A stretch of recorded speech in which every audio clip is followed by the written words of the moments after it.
começar aqui, né, a continuidade aqui do estudo que tínhamos começado semana passada. E a gente viu, né, que a gente estava falando um pouco sobre finanças domésticas. Como é que a gente administra, né? Comentei com vocês que a gente quer falar um pouco sobre como que nós podemos administrar isso com sabedoria. Então, como é que nós vamos administrar um orçamento? Investir também. A gente quer falar também aqui sobre investimento, né? Que tipo de investimento pode se adequar para algumas situações da nossa vida. Mas a gente comentou que eu queria, no início, falar do que a Bíblia chama das primícias. A gente viu lá de Provérbios, olha, honra a Deus com os seus bens, com as primícias de toda a tua renda.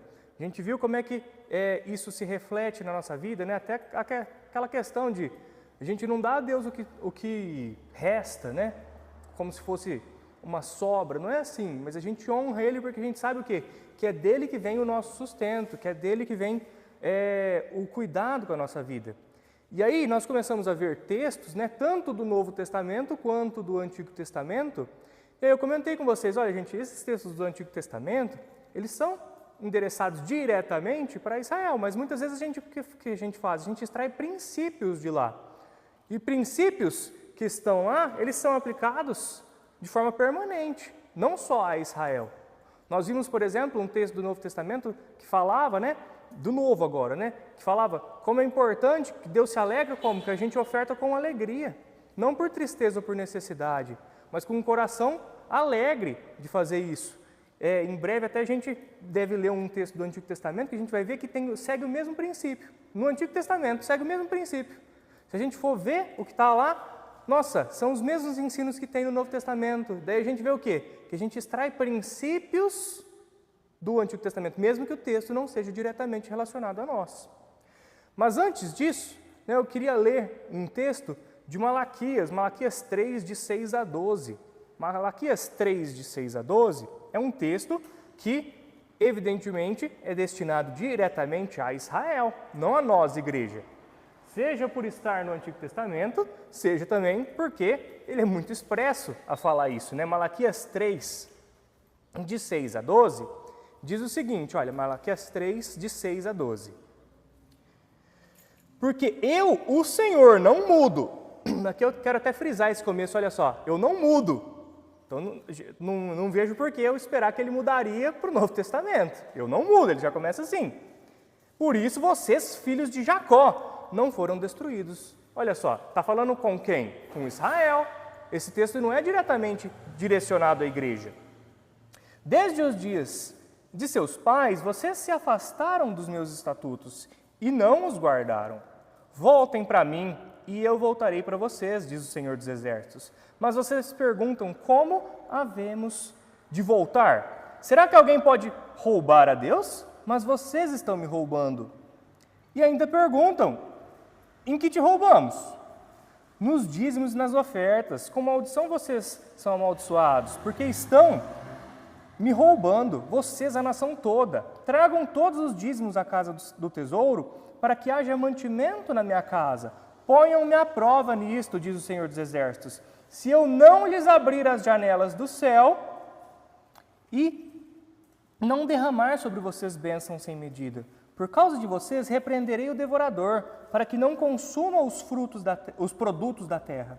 E não deixarei que as suas videiras nos campos fiquem sem frutos, diz o Senhor dos Exércitos.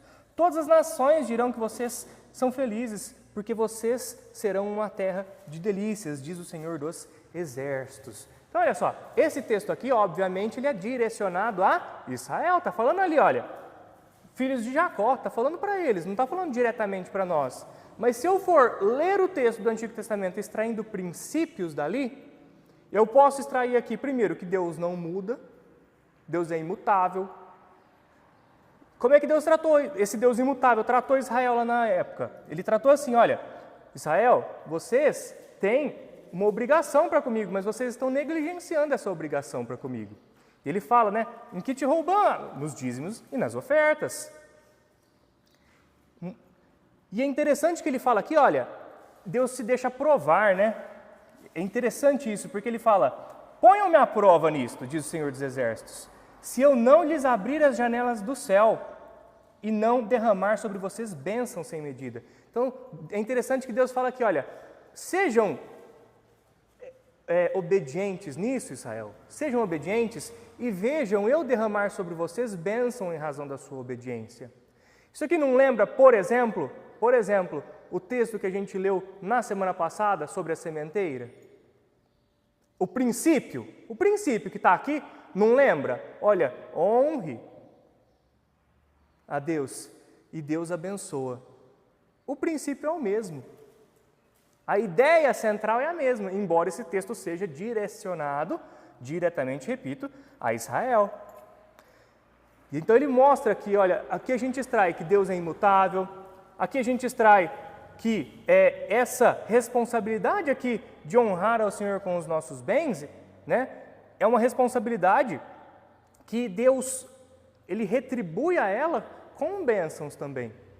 Do mesmo modo como Ele falou no Novo Testamento, Ele fala no Antigo. Se a gente pegar aquele texto de Provérbios, é a mesma coisa, não é? Honra o Senhor com os teus bens, com as primícias de toda a tua renda, e se encherão fartamente os teus celeiros, e transbordarão de vinho os teus lagares. Ou seja, honre Ele, obedeça a Ele, e deixe Ele cuidar de você. Deixe Ele te abençoar. Então a gente precisa ler não só textos sobre esse tema, tá? Mas qualquer texto que a gente vê do Antigo Testamento, muitas vezes a gente extrai o quê? Princípios de vida, que são aplicáveis hoje também. Especialmente considerando que nosso Deus não muda, nosso Deus é imutável. E agora, para a gente encerrar, aliás, encerrar não, vai ter mais um texto depois.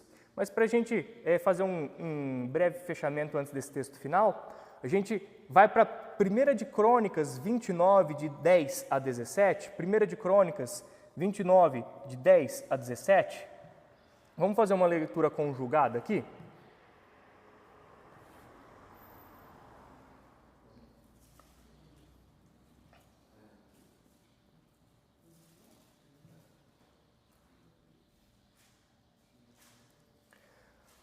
Primeira de Crônicas 29, de 10 a 17.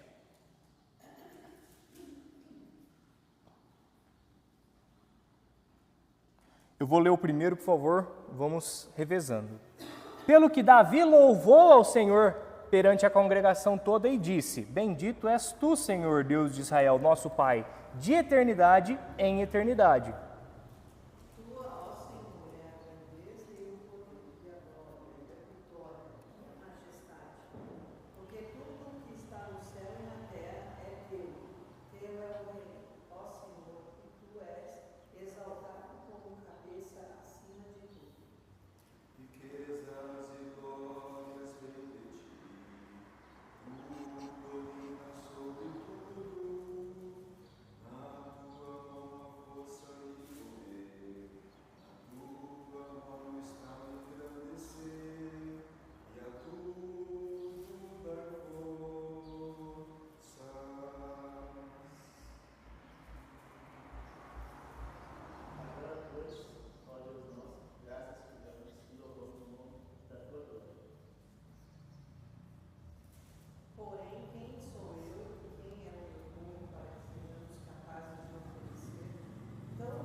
Porque somos estranhos diante de ti e peregrinos como todos os nossos pais.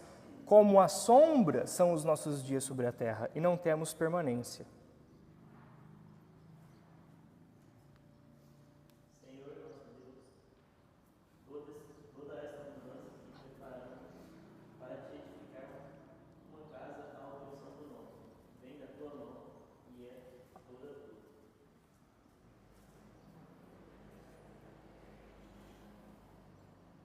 Bem sei, meu Deus, que tu provas os corações e que da sinceridade te agradas. Eu também, na sinceridade do meu coração, dei voluntariamente todas estas coisas.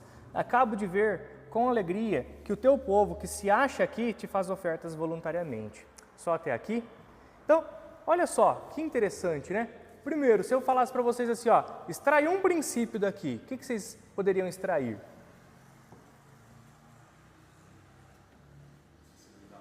Sinceridade também.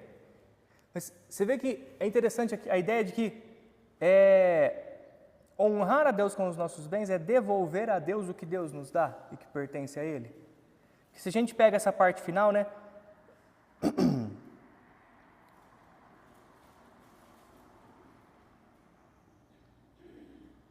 A gente vê que ele está falando que, olha, nós estamos dando a Ti, Senhor, o que o Senhor nos dá, com o que o Senhor nos abençoa. Então, no fim das contas, tudo vem de Ti. Honrar a Deus com os nossos bens, assim como honrar a Deus com a nossa saúde, assim como honrar a Deus com o nosso relacionamento familiar e tudo mais, é honrar a Deus com o quê? Com o que Ele nos dá. Ele nos dá a nossa família, Ele nos dá o sustento, Ele nos dá a saúde. Então, tudo vem dEle e tudo pertence a Ele. Então, a gente pega aqui, né? Honrar a Deus com os bens, dizimar, ofertar, o que seja, é o quê? É entregar a Deus o que Ele nos dá, porque tudo pertence a Ele. E essa parte final interessante que o pastor citou, dessa sinceridade, voluntariedade, não lembra aquele texto que a gente viu de Coríntios? Porque olha só, como é que são princípios muito semelhantes ao que a gente viu lá. Porque lá a gente tinha visto o quê? Se eu for pegar aqui o texto de Coríntios, a gente vê, por exemplo,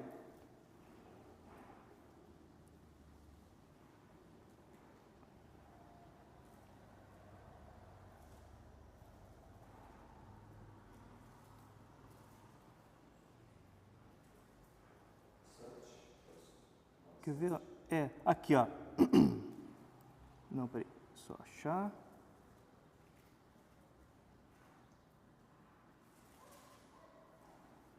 Eu devia ter deixado em negrito, né? Fica mais difícil se eu não deixar em negrito. Só para...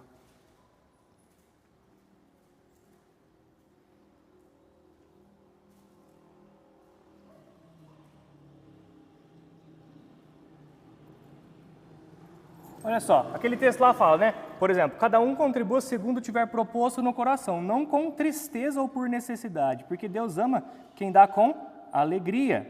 E a gente vê, agora nesse texto novo, do Antigo Testamento de Crônicas, falando o quê? Falando, olha, na sinceridade do meu coração eu dei o quê? Voluntariamente todas essas coisas. Acabo de ver com alegria que o teu povo aqui reunido faz ofertas voluntariamente. Então, você vê que são ideias muito semelhantes. O que valia antes, vale agora. Então, a gente não está diante de uma situação em que Deus mudou. Deus antes se agradava de uma postura e agora Deus se agrada de outra postura. Não é. Deus não mudou. Pelo contrário, Ele se alegra com o quê? Com a nossa postura de honrar a Ele com alegria, com sinceridade de coração. Lembra, segundo tiver proposto no coração, Deus ama quem dá com alegria. Sim, agora aqui, sinceridade. Então, não naquela forma que eu citei semana passada, né? Aquela forma esquisita que uma vez eu ouvi falar, de entregar o gomo da mexerica para você morder e quanta semente tiver lá dentro, nossa, você acha, eu estou mais abençoado. Não, é mais dinheiro que você vai dar. Não, misericórdia, não é assim. Isso é errado. Isso é errado. Deus ama o quê? Quem faz isso com alegria, quem faz isso com aquela postura de que eu sei que eu estou devolvendo a Deus o que Ele me dá, que Ele me ama, Ele me sustenta, e eu faço isso com sinceridade de coração e voluntariedade. E aí eu compreendo o quê? Os princípios do Antigo Testamento, que vem lá de Gênesis. Vocês lembram que a gente viu? Olha, lá em Gênesis, tanto Jacó quanto Abraão, eles já davam o dízimo, não é uma prática da lei simplesmente. Eles já davam o dízimo, eles já tinham essa postura de honrar a Deus com os bens deles. E a gente retribui a Deus da mesma forma. E agora, por fim, para terminar esse tema, né, eu trouxe o texto lá que o pastor tinha comentado que eu tinha ficado de trazer. O pastor até me mandou o texto na semana para eu não esquecer, né? E a gente vê de Zacarias. Zacarias 14, de 16 a 19, a respeito do milênio, né? O pastor tinha comentado. Zacarias 14, 16 a 19, só para a gente passar brevemente, só por curiosidade mesmo, né? Zacarias 14, 16 a 19 diz assim, olha, todos os que restarem de todas as nações que vieram contra Jerusalém subirão de ano em ano para adorar o Rei, o Senhor dos Exércitos, e para celebrar a festa dos tabernáculos. Se algum dos povos da terra não subir a Jerusalém para adorar o Rei, o Senhor dos Exércitos, esse povo ficará sem chuva. Se os egípcios não subirem nem vierem, ficarão sem chuva. Virá sobre eles a praga com que o Senhor castigará as nações que não subirem para celebrar a festa dos tabernáculos.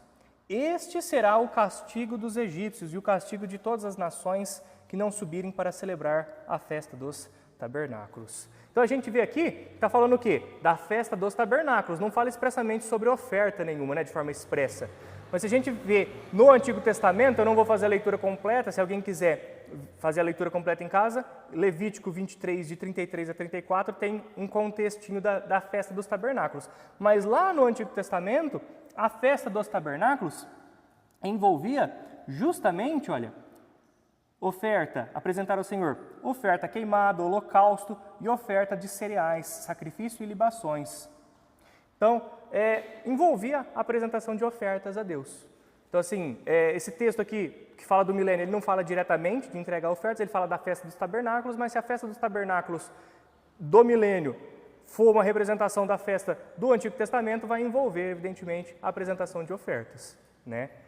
Não tem tantos detalhes assim, mas se for uma réplica, envolve também a apresentação dessas ofertas.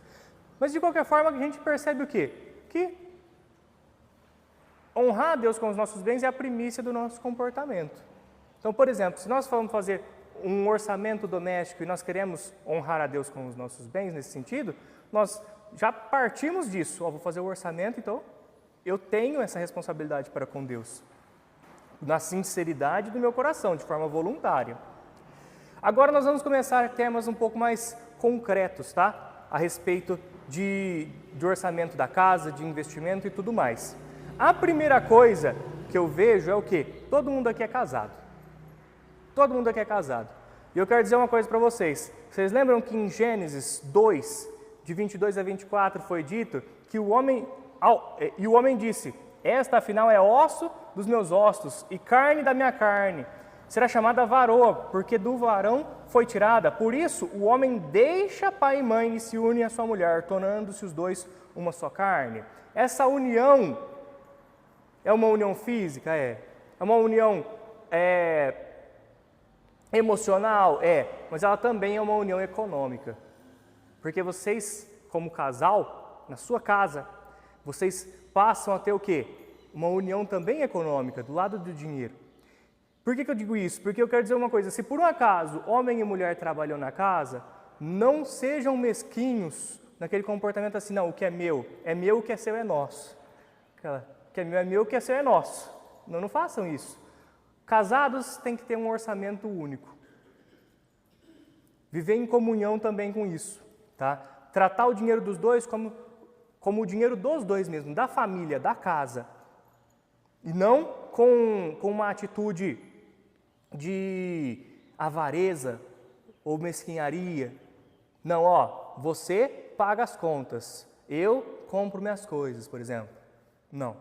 Então, primeira coisa, sou casado? Faça um orçamento conjunto. Um ganha um, o outro ganha um, então vocês ganham dois juntos. Certo? Comece assim, não separe. Para não haver um sentimento de animosidade interno também. Porque dinheiro, gente, às vezes é solução, mas às vezes é problema. Às vezes é problema dinheiro. E às vezes ele cria uma animosidade, seja dentro de casa, seja fora. Seja pela falta, seja pelo que comprou. Quem aqui nunca teve um problema em casa que falou assim com o cônjuge: não, mas você comprou isso aí? Quem nunca? Né? Se falar que nunca, é mentira, não tem jeito, né? Você comprou isso aqui? Sério? Nossa, por exemplo, mas a gente não tinha conversado, não sei o quê. Mas não, gente, trate o orçamento doméstico como um orçamento conjunto. Então, se um ganha X, o outro ganha X, a casa ganha 2X. É isso que funciona, tá? Cuidado para não gerar animosidade, cuidado para não ter avareza. Cuide assim. Segundo, a gente viu isso aqui quando a gente estudou Provérbios, né? Dívidas. Gente, o cristão corre da dívida. O cristão corre da dívida. Simples assim. Alguém pode ler Romanos 13:8?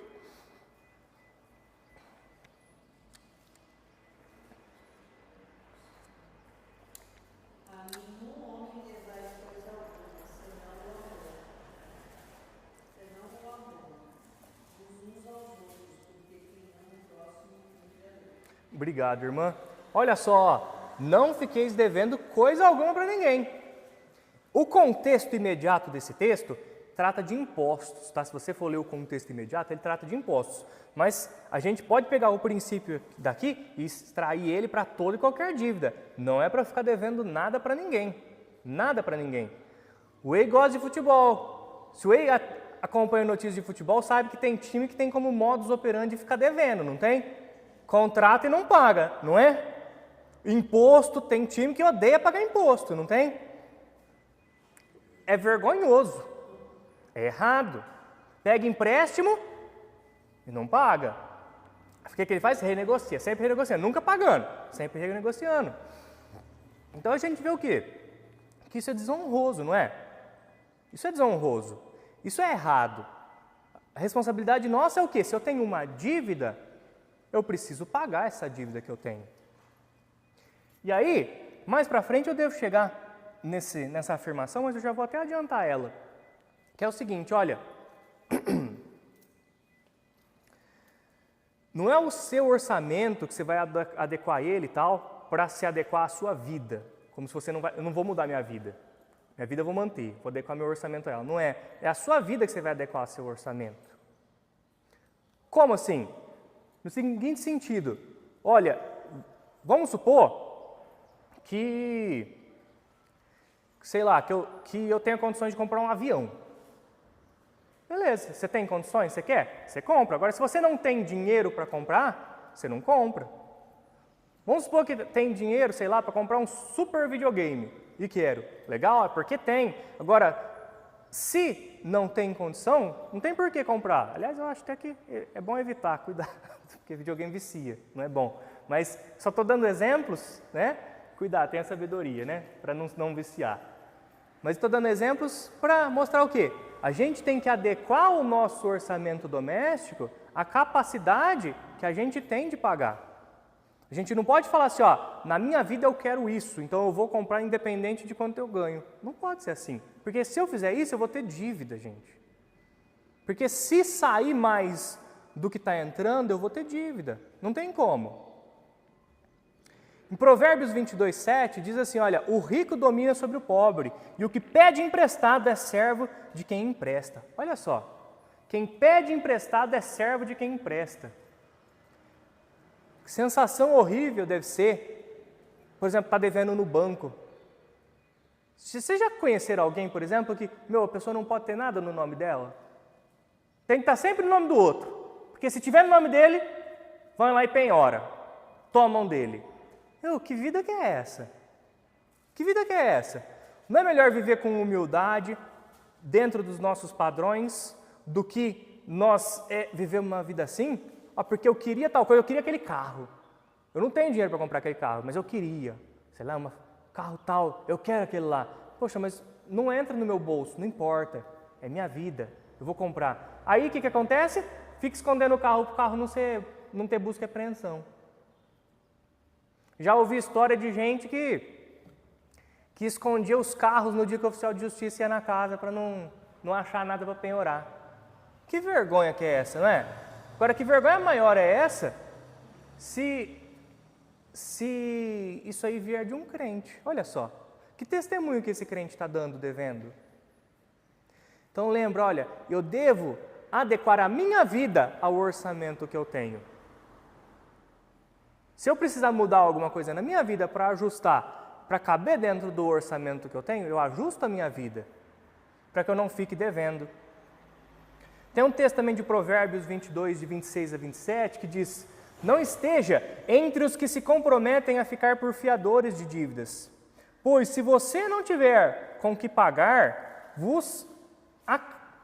vão acabar lhe tirando até mesmo a cama em que costuma se deitar. Então, mais uma vez, olha, dívida, gente, foge de dívida. Compra o que você tem condição de comprar. Não fique devendo, tá? Aí se eu perguntar assim para vocês, o que eu devo fazer para não contrair dívida? O que vocês responderiam? Não comprar. Assim, não comprar o que é necessário, tá certo? Agora, eu vou usar uma outra expressão. Ser superavitário. Vocês sabem o que significa a expressão deficitário e superavitário? Deficitário é o que sai mais do que entra. Então, o que é um déficit? Déficit, um clube de futebol tem um déficit, quando você olha lá, olha, ele arrecadou 100 milhões de reais e pagou 120. Peraí, faltou 20. Agora, num orçamento doméstico, vamos supor que entrou 3 mil reais, só que saiu 4. Tem um déficit de 1.000, gastou mais. Isso é um déficit. Então, se eu quero não contrair dívidas, eu tenho que ser superavitário, ou seja, eu tenho que fazer o oposto. Eu tenho que sempre estar no lucro e não no prejuízo. Então, sempre vai sobrar e não faltar. Porque se faltar, eu estou contraindo dívida. Não tem outro, porque tem que sair de algum lugar. E há formas modernas de contrair dívida, né? Antigamente tinha que pedir emprestado para a pessoa que conhece, para o pai, para a mãe, para o tio, para o vô. Hoje em dia, você tem um cartão de crédito que, no limite do seu cartão, esse limite é maior do que o que você recebe, muitas vezes. Poxa, a pessoa olha lá, poxa, eu ganho, sei lá, 2. Nossa, mas o limite do meu cartão é 4. Quer dizer que você pode gastar 4? Não, não quer dizer que você pode gastar 4. Você não ganha 4. Se você gastar 4, embora no seu cartão permita 4, você não vai ter como pagar na fatura. E aí vai começar a correr juro. Você vai começar a destruir sua vida. Você vai começar a ter prejuízo nisso aí. Então, outra coisa, cheque especial.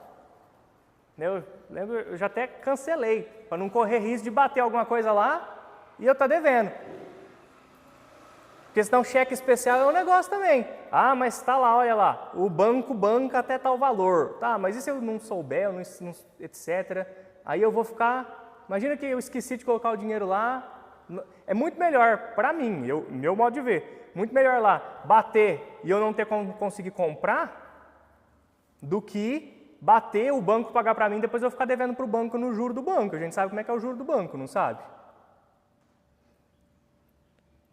Então, cuidado com essas formas, né? Óbvio, né? Tudo a gente tem que pagar, já repeti, tudo que a gente contrata a gente tem que pagar, por isso a gente precisa ter o orçamento, a gente precisa ter o planejamento doméstico. Mas eu só estou querendo dizer no seguinte sentido, cuidado com cheque especial, cuidado quando o banco garante um valor, né, que você não tiver na conta, porque o banco vai cobrar de você, o banco não é seu pai, o banco não é sua mãe que vai tentar te ajudar, não, o banco vai cobrar de você. E a gente sabe como é que é o juro do banco aqui no Brasil, a gente sabe. Então, pode falar.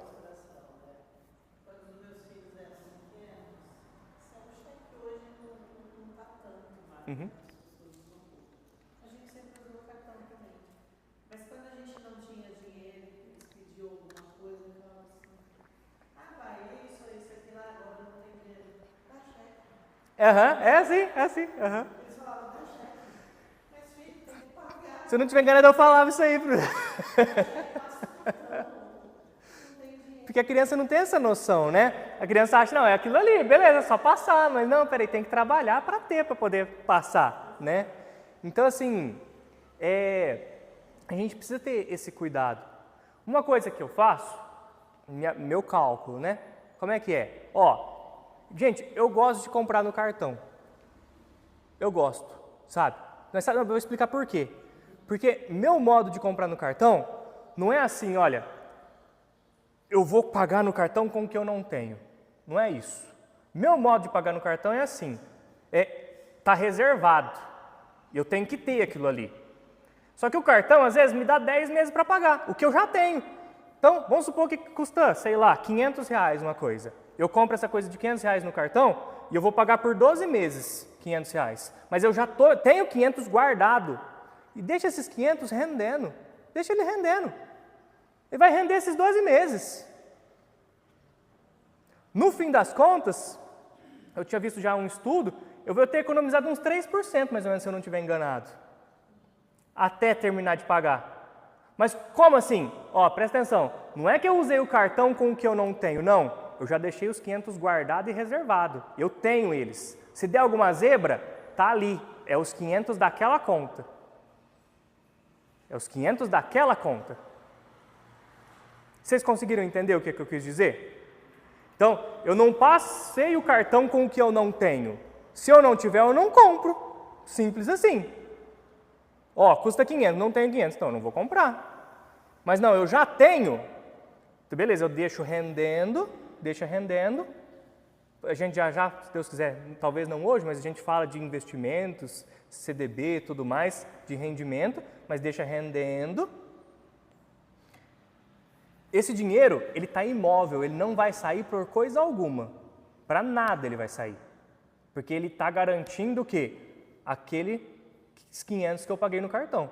O dia que os 500 do cartão tiver ido embora, beleza, está pago.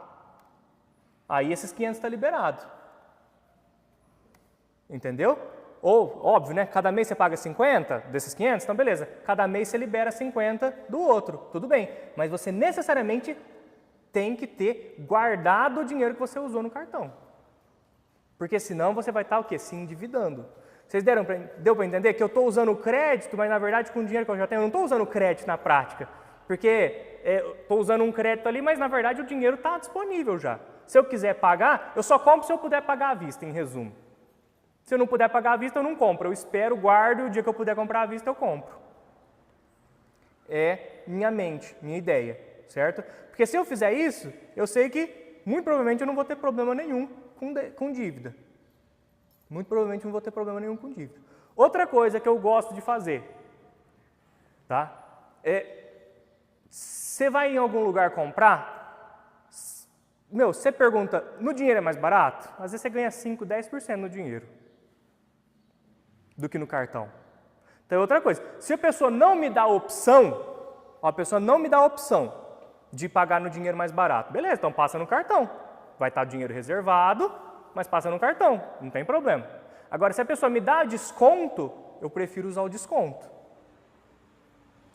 Isso é sempre pouquinho em pouquinho. Cada compra que a gente faz, a gente só economiza um pouquinho, não é muita coisa. Vai ser 5% aqui, 10% ali, mas quando você vê no fim do mês, gente, no fim do ano, etc., você economizou muito.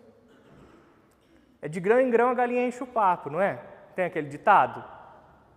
Eu sou assim. Eu vejo, eu prefiro ir economizando de pouquinho em pouquinho, no fim das contas, deu muita diferença. É igual aquele estudo que eu falei para vocês, né? Que estava mostrando lá que, salvo engano, era 3%. Se a pessoa parcelasse, tipo em 10 ou 12 vezes, uma coisa assim, salvo engano, é como se ela deixasse esse dinheiro investido, e esse dinheiro fosse saindo só o valor da parcela todo mês, só o valor da parcela, no fim, é como se ela tivesse economizado uns 3% mais ou menos, pelo que eu me recordo. Então, isso quer dizer o quê? Que se eu tivesse um desconto de 5%, eu já ia estar no lucro para pagar à vista. Se eu tivesse um desconto de 10%, eu já ia estar no lucro para pagar à vista. Certo? No dinheiro. Então, outra questão. Esse diálogo, tem gente que não tem costume de pedir desconto. Eu sou até desagradável para pedir desconto. Mas tem gente que não tem costume. Gente, tem gente que fala, né? Ah, nossa, mas fazer isso, às vezes o outro não gosta que você pediu desconto. Às vezes o outro fala, nossa, mas você está pedindo R$10 de desconto. Mas, poxa, se é R$10 para mim é pouco, para você também é a mesma coisa. Por que você está reclamando? 10 para mim é 10 para você também.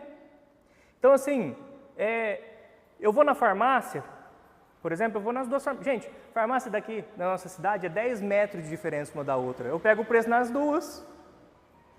E eu vou na outra e falo o quê? Você não consegue fazer por tanto?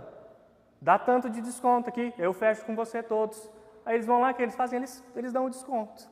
Eu já sei até qual que costuma dar o desconto, qual não costuma. Então eu já Eu já começo assim. Então, o que acontece? Eu tiro um pouquinho, eu consigo um desconto um pouco maior, assim.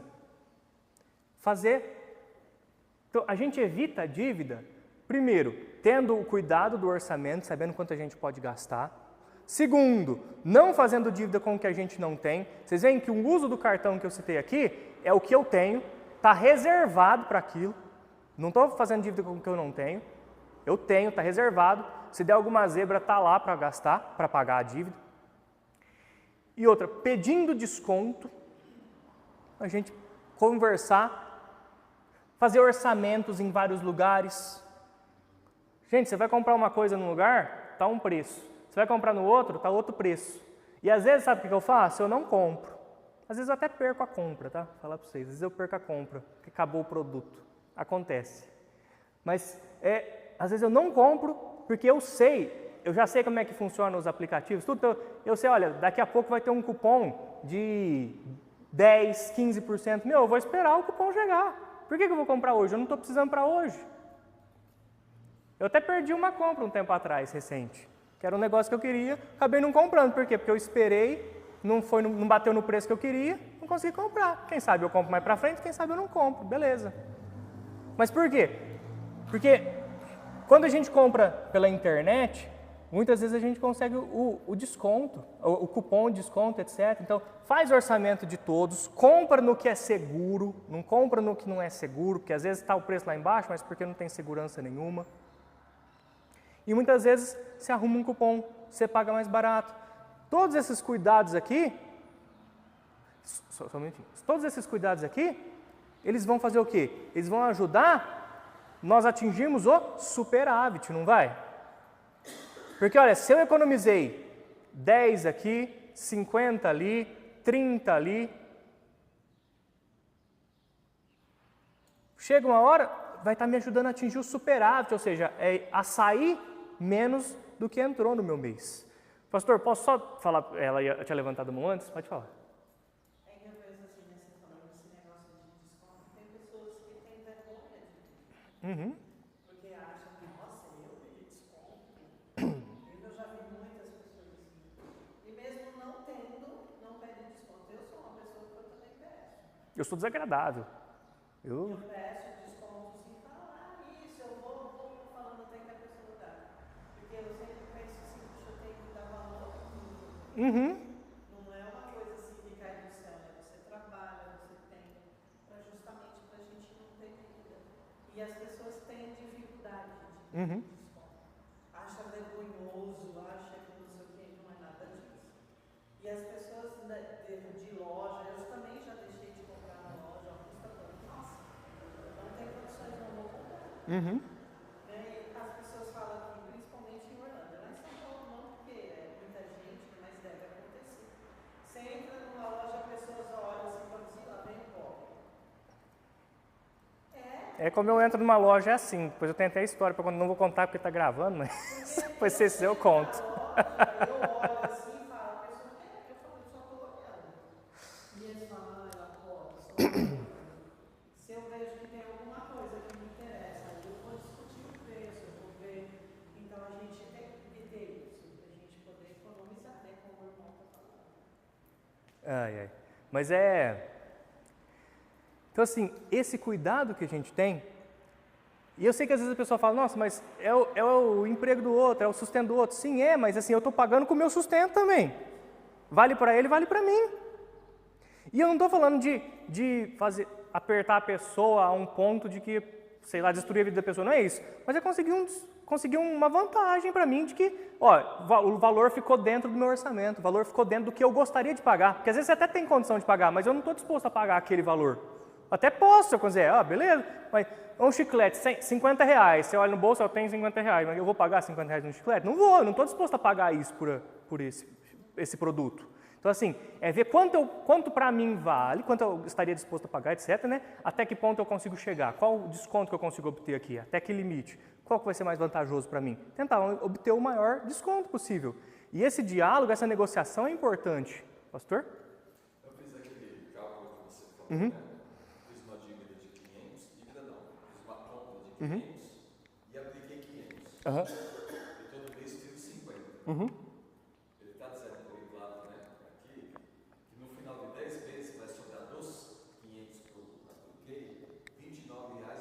Olha que beleza. corresponde a 5,84%. Olha só. 10 vezes. Olha só. Na conta que o pastor fez, sobrou 5%. Por quê? Porque não é que a pessoa comprou com o que não tinha. Comprou com o que tinha. Com o que tinha. Deixou reservado o que tinha. E foi pagando mês a mês. Então, esse é o cuidado de comprar com cartão. Não comprar com o que a gente não tem. Mas pelo contrário, com o que está reservado. Né? Oi? Uma das opções também, por exemplo, usando o mesmo exemplo dos clientes. Você passou o cartão e dividiu em 12. Uma das opções é você dividir o cartão em 12 e no dia seguinte você antecipar. Você tem o dinheiro. E ao invés de você deixar guardado, você antecipa e ganha desconto. Por exemplo, no meio que tem 5% de desconto se você antecipar. Sério? Eu não sabia disso, não. Eu não sabia dessa, não. Eu não sabia dessa, não. Eu desconhecia essa informação. Aham. Aham. Aham.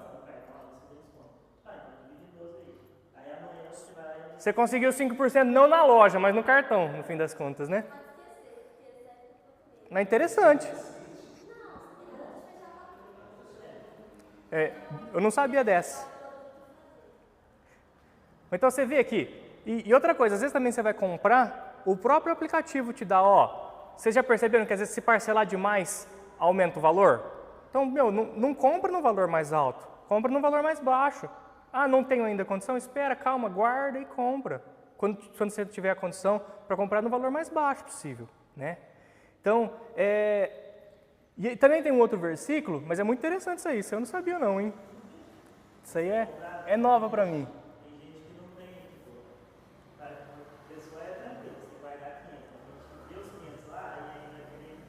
Aí tem que ter o domínio próprio, né? A pessoa tem que trabalhar o domínio próprio, porque tem gente, não, eu tenho que gastar. Não, você não tem que gastar não, calma, não é assim. Inclusive a gente vai chegar num ponto, se Deus quiser, não sei se hoje, mas a gente vai chegar num ponto para falar também sobre o dia da adversidade, porque ele pode chegar para qualquer um, né? E outro texto aqui, olha, Salmos, né, 37, 21, fala assim, o ímpio pede emprestado e não paga. O justo, porém, se compadece e dá. Olha só, o ímpio pede emprestado e não paga. O justo, porém, se compadece e dá. Então, o que a Bíblia, a palavra de Deus está me chamando se eu peguei emprestado e não paguei? Ímpio. Eu estou sendo chamado de ímpio pela palavra de Deus. Peguei emprestado e não paguei. Peguei emprestado no cartão e não paguei. Peguei emprestado com meu pai e não paguei. Peguei emprestado com sei lá quem e não paguei. Né? Se de fato estou devendo, não recebi um perdão da dívida. Eu estou sendo chamado de ímpio. Ímpio. Então, gente, o que nós trabalhamos aqui nesses minutos atrás é o quê? É o mundo ideal, é como a gente deve fazer para evitar a dívida. Mas imagina que uma pessoa chegou aqui hoje, ou está ouvindo esse estudo pela internet hoje, e essa pessoa já tem a dívida. A dívida não se apaga, as pessoas já têm. A pessoa pode estar falando, eu quero mudar minha vida, eu quero ser diferente para eu não ter que passar mais essas adversidades que eu estou passando. Mas essa pessoa, ela já tem a dívida. O que ela deve fazer? Deve pagar, não é? Pagar a sua dívida. Então assim, o primeiro passo que a pessoa deve fazer é o quê? Se organizar para pagar. E eu vou dizer uma coisa para vocês, que se a pessoa já está em dívida, a pessoa, muitas vezes, ela deve renegociar a dívida. Imagina a pessoa tem uma dívida com um banco. A pessoa deve renegociar essa dívida com o banco, né? E eu conheço gente que falou para mim, eu não acreditava, mas como é uma pessoa que trabalha com isso, que me contou, é verdade. Eu não acreditaria se fosse outra pessoa me contando. Mas essa pessoa, né, falou para mim o quê? Olha, às vezes a pessoa tem uma dívida de sei lá quantos R$1.000.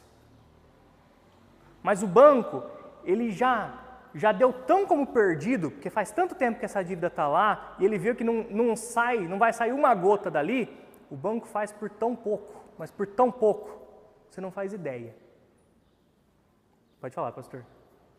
Isso existe, sim, não só para o banco, né, mas para o crédito. Vou pegar mais água, vai falando aí. Quando fala do título podre, né? Ou seja, mas aí não existe o pagamento. Eles só fazem esse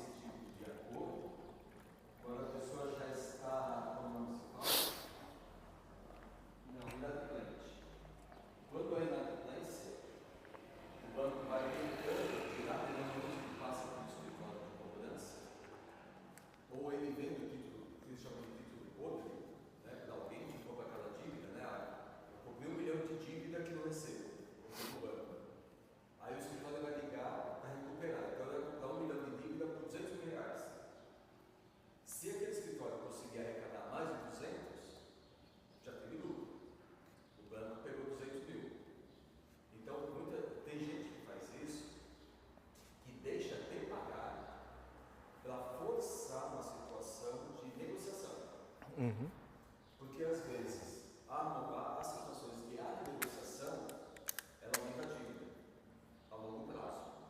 Ela diminui o valor, como se diz,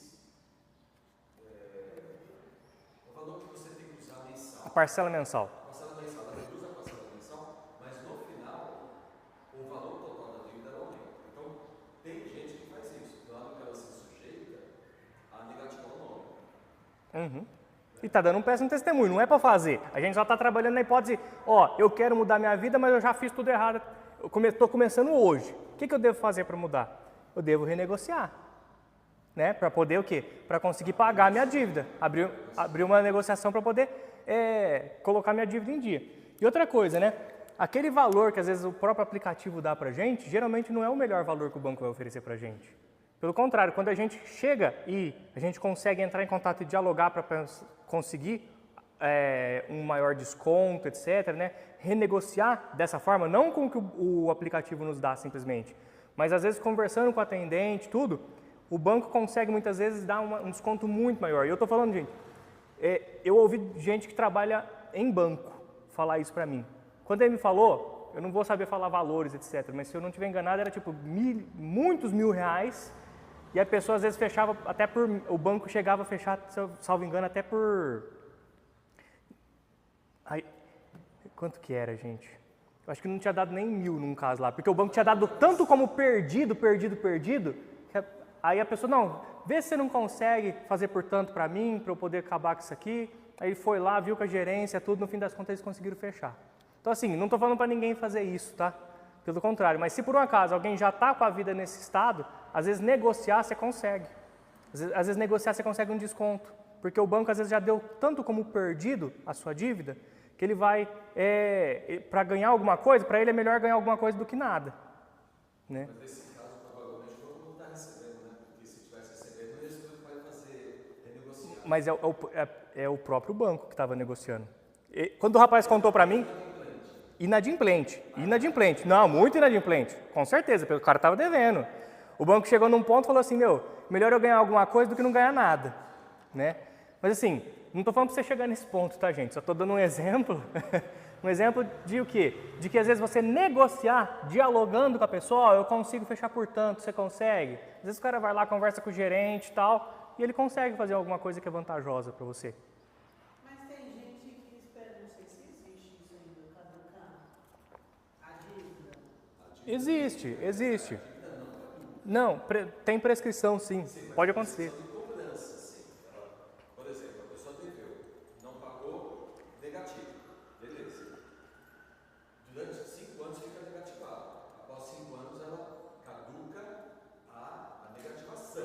A exigibilidade da dívida, ela some, ela desaparece, a exigibilidade. Óbvio, né, se você quiser pagar, você pode pagar, mas a exigibilidade ela some. Agora sim, existe, é a mesma ideia, né, no fim das contas, a dívida caducou no linguajar popular, ou seja, não vai ser mais cobrado. Agora sim, não é justo fazer isso, né, porque a gente é o ímpio se a gente fizer isso. Quem toma emprestado e não paga é o quê? É ímpio. O que nós estamos falando aqui agora, repito, é só para a situação de alguém que já está em maus lençóis, quer colocar sua vida em ordem, precisa o quê? Sentar na mesa, renegociar dívidas, pagar tudo certinho para viver uma vida justa e não ser mais chamado de ímpio, tá certo? Então assim, essa lição é importante, que é o quê? Renegociar. Tanto negociar no dia que você compra, quer pedir o desconto, quanto renegociar se por um acaso aconteceu uma adversidade e está devendo, tá? Muitas vezes a pessoa consegue um belo de um desconto, tá?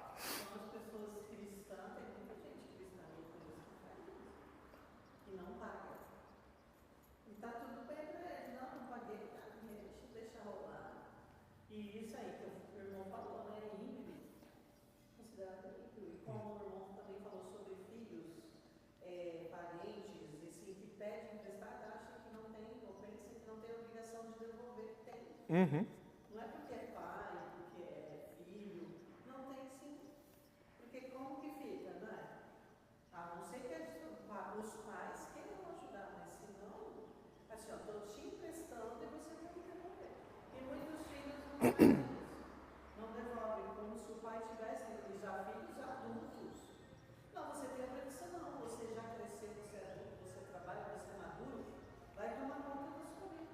E o que a gente vê no problema dessa pessoa, né? Ela errou no que eu falei aqui no começo, que é o quê? Ela não adaptou a vida dela ao orçamento que ela tinha. Ela quis criar um orçamento para se adaptar à vida dela, só que ela não tinha dinheiro para isso, ela não tinha orçamento, ela precisou pegar com outro, ela precisou pegar com um terceiro para manter a vida que ela queria ter. E não deve ser assim, a gente deve adaptar a nossa vida ao orçamento que a gente tem.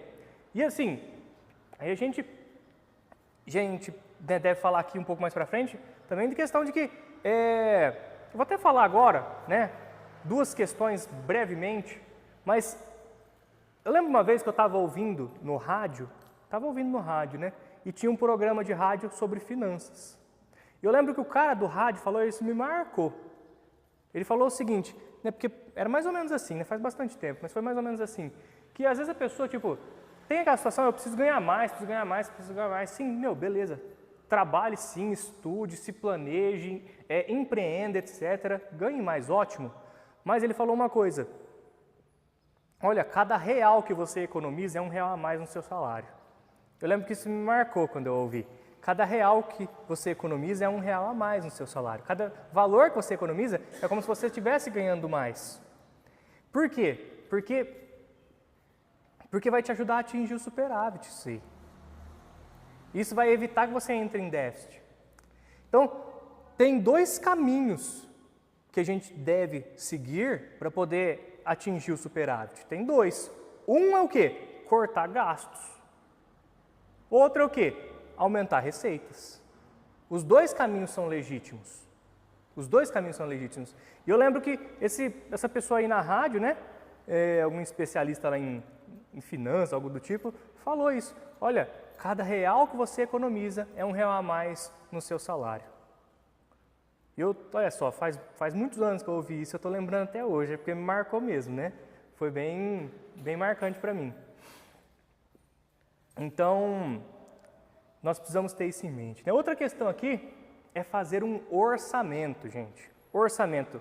Quantos aqui já fizeram pelo menos um orçamento doméstico? Você vê assim, ó. Sabe quando eu fui fazer um orçamento doméstico? Quando eu vim trazer isso aqui para vocês. Eu não sabia quanto eu gastava no mês. Não sabia, não fazia ideia, né? Então, olha só, aí eu achei interessante, né? Quando eu fiz lá, e aí eu fiz o orçamento e tal. Vou contar uma coisa também de desconto, né? Que eu já consegui ter.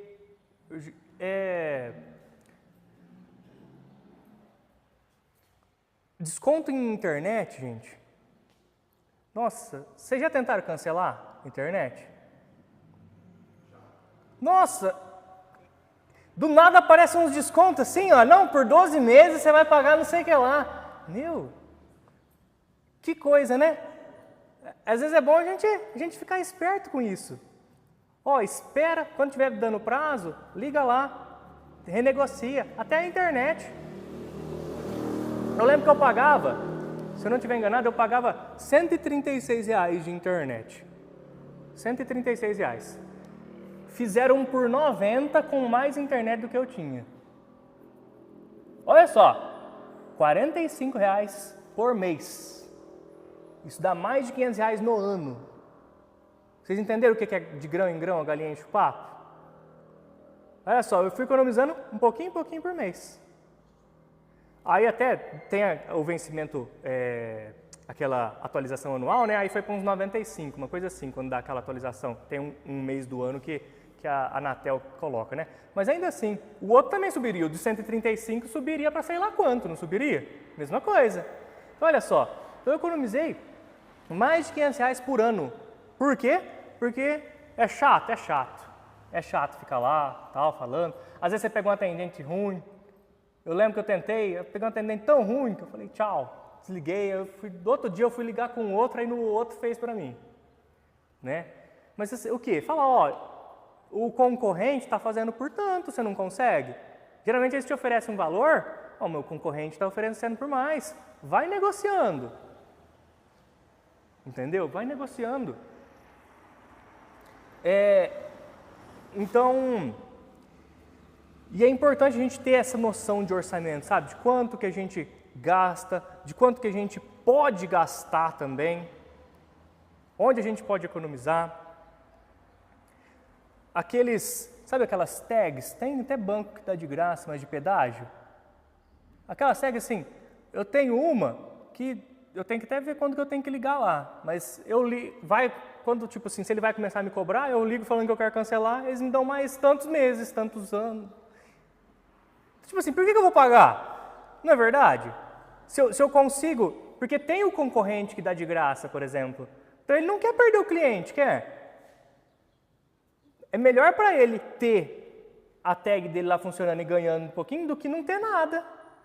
Para mim, também é melhor não pagar do que pagar. Então, tudo na nossa vida, por isso que fazer o orçamento é útil, porque você vai discriminar tudo que você gasta. Tudo que você gasta. E aí você vai, gasto por gasto, avaliar se tem como economizar dentro daquele gasto, daquela categoria. Então, ó, internet. Talvez você ouviu que eu pagava 136, foi para 90, você já está pensando, nossa, eu pago 136. Talvez você está pensando, eu pago até mais. Então, assim, você vê o quê? Que dá para negociar, dá para economizar, né? Vamos ver um texto aqui, olha. Vamos ler o texto de Lucas 14, de 28 a 32. Lucas 14, de 28 a 32, diz assim. Lucas 14, de 28 a 32.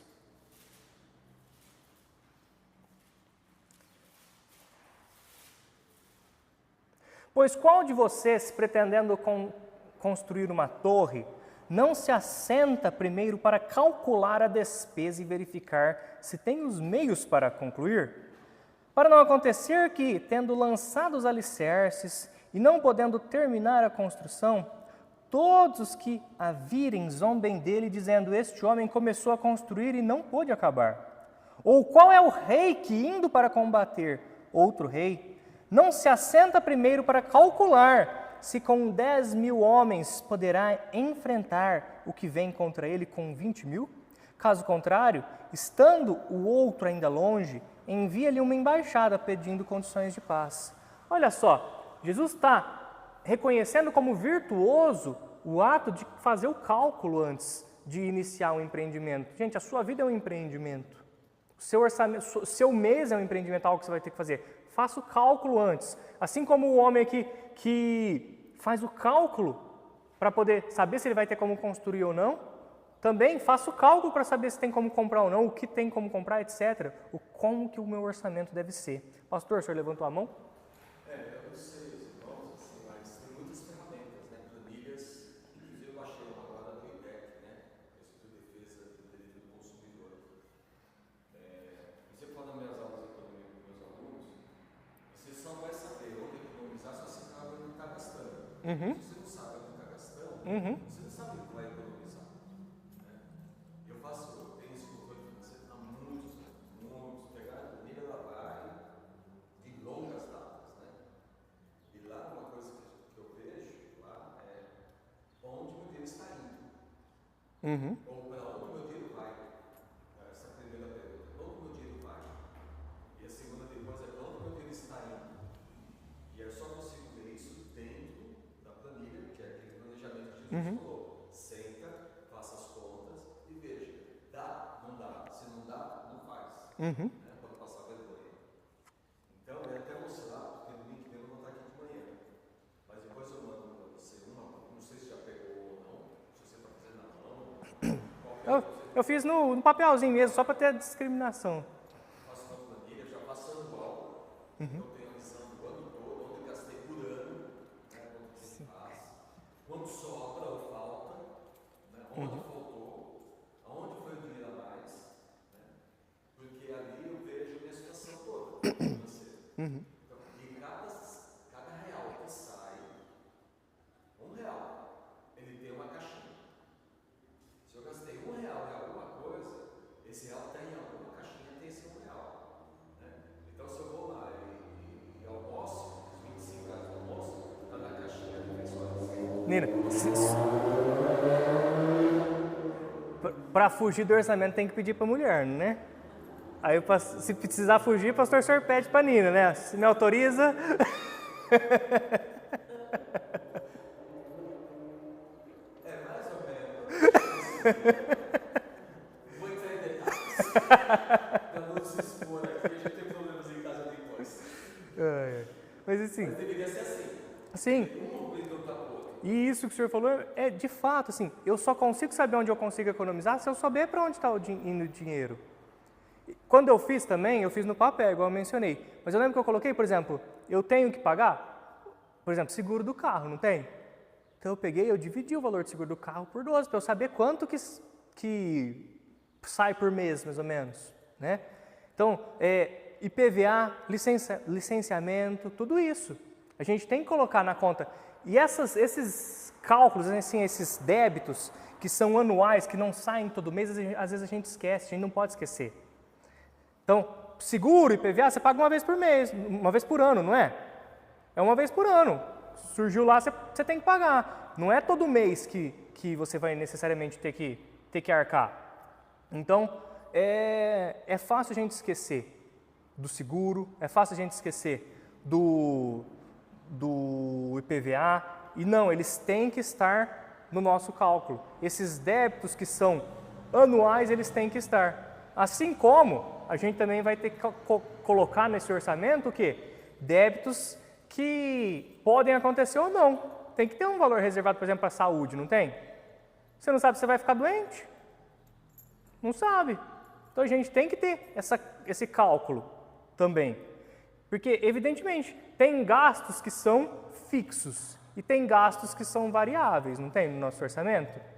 Um dia você vai no supermercado, o macarrão está R$3. Outro dia você vai, está R$4,50, por exemplo.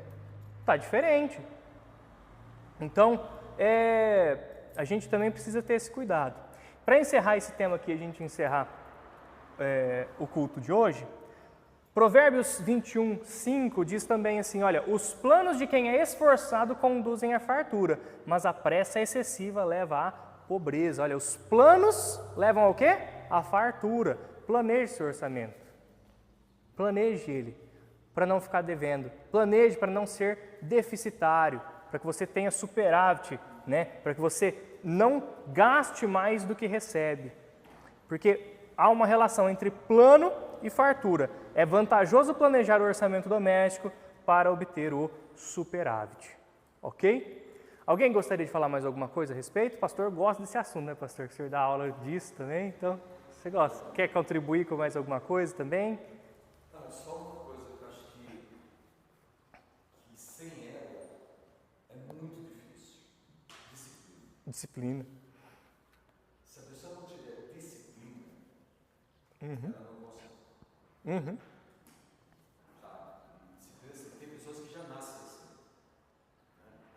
Meu filho Bruno é desse jeito. Ele é uma pessoa que, se depender do mundo capitalista, vai. Né? Mas tem pessoas que não são assim. Então você tem que aprender e fazer isso de uma maneira cultural. Uhum. Eu não gasto. Uhum. Se tem, eu gasto, não tenho, eu gasto. Uhum. Se não tiver disciplina, o marketing, a publicidade, a propaganda, a inveja, etc. Compra o que precisa e o que não precisa. Exatamente. Os desejos são maiores do que as necessidades. Sim. Né? Uhum. Então, a gente precisa ter isso em mente, né? Adaptar a nossa vida ao orçamento que a gente tem. Isso aí resolve as coisas, né? E ter cuidado, não se deixar levar. E aquele negócio que eu falei, né? Não é porque, inclusive, tem condição de comprar que necessariamente a gente vai comprar. Às vezes a gente olha, poxa, mas eu não estou afim de pagar esse valor. Não, não vou comprar. É a história do chiclete. Custa quanto? R$50 esse chiclete. Eu tenho R$50 no bolso. Poxa, mas vale R$50 um chiclete? Não estou disposto a pagar. Então não é que eu tenho, porque eu tenho dinheiro, que eu necessariamente vou sair comprando, né? A gente tem que ter essa disciplina também, né? Tanto quando tem, quanto também quando não tem o dinheiro. Alguém mais gostaria de falar alguma coisa?